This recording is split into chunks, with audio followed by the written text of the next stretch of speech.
இடர்கடுத்து என்னை ஆண்டு கொண்டு என்னுள் இருட்பிழம்பர எறிந்தெழுந்த சுடர்மணி விளக்கின் உள் ஒளி விளங்கும் தூயனச் சோதியுட்சோதி அடல் விடைப்பாக அம்பலக்குத்தா அயனொடு மால் அறியாமை படரொளி பரப்பி பறந்து நின்றாயை தொண்டனேன் பணியுமா பணியே.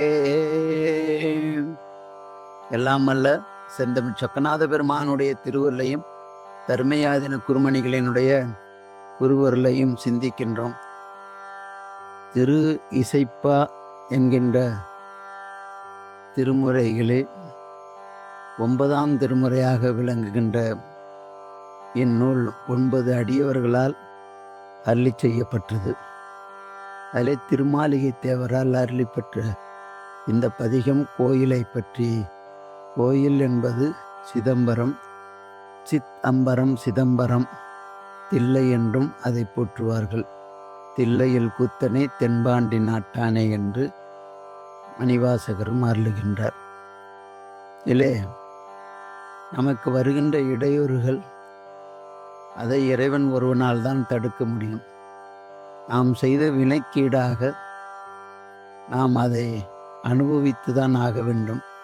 இடர்கெடுத்து என்னை ஆண்டு கொண்டு இறைவன் ஒன்றை செய்கின்ற போது அதை அந்த தன்மையிலே இருள் நீங்கினால்தான் ஒளி பெற முடியும்.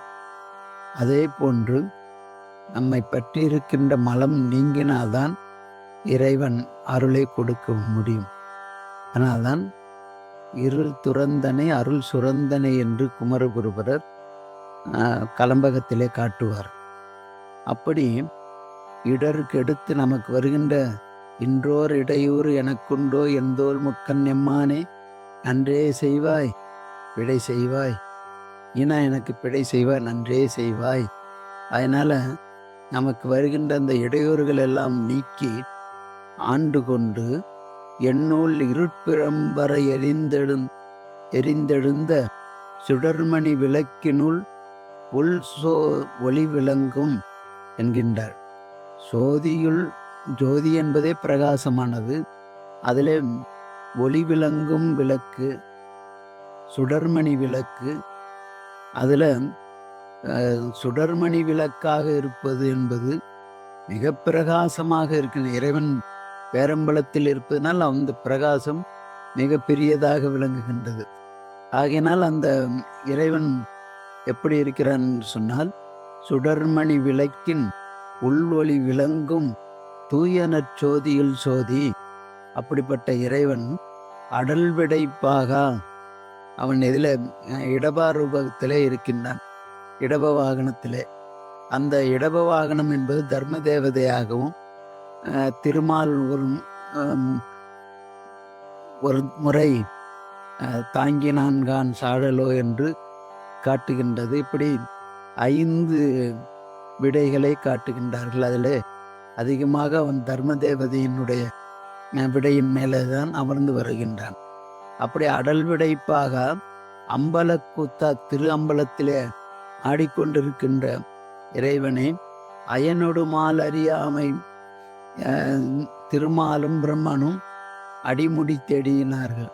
அப்படி அடிமுடி தேடியும் கூட அறிய முடியாத ஒருவனாக சோதிப்பிழம்பாக இருக்கின்றான். அதை இங்கே கொண்டு கூட்டுகின்ற போது அயனொடு மால் அறியாமையை பறந்து எழுந்த சுடர்மணி விளக்கினுள் ஒளி விளங்கும் தூயனச் சோதியில் சோதி என சோதி வடிவமாகத்தான் அவன் அண்ணாமலையாக அவன் மிக உயர்ந்து போகிறான். அப்போது அடிய முடியும் அவர்களால் காண முடியாமல் திகைத்து நிற்கிறார்கள்.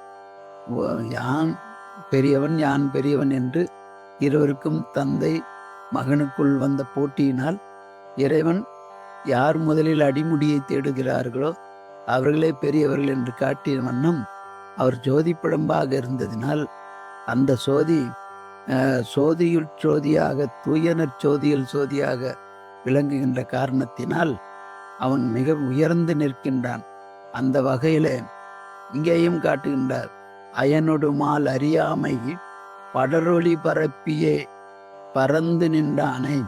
அந்த ஒளியை உலகெங்கும் எல்லோருக்கும் கிடைக்கும் வண்ணம் பரவி திகழ்ந்து கொண்டிருக்கின்ற வகையிலே பரப்பி என்றால், ஒரு இடத்து மையத்தில் ஒரு விளக்கை வைத்தோமே ஆனால் அந்த இடம் முழுவதும் வெளிச்சம் தெரிவது போன்று உலகத்தில் உள்ள அத்தனை தன்மை உயிர்களுக்கும் ஒளிச்சத்தை தருகின்ற தன்மையிலே அவன் நிகழ்ந்து கொண்டிருக்கின்றான்.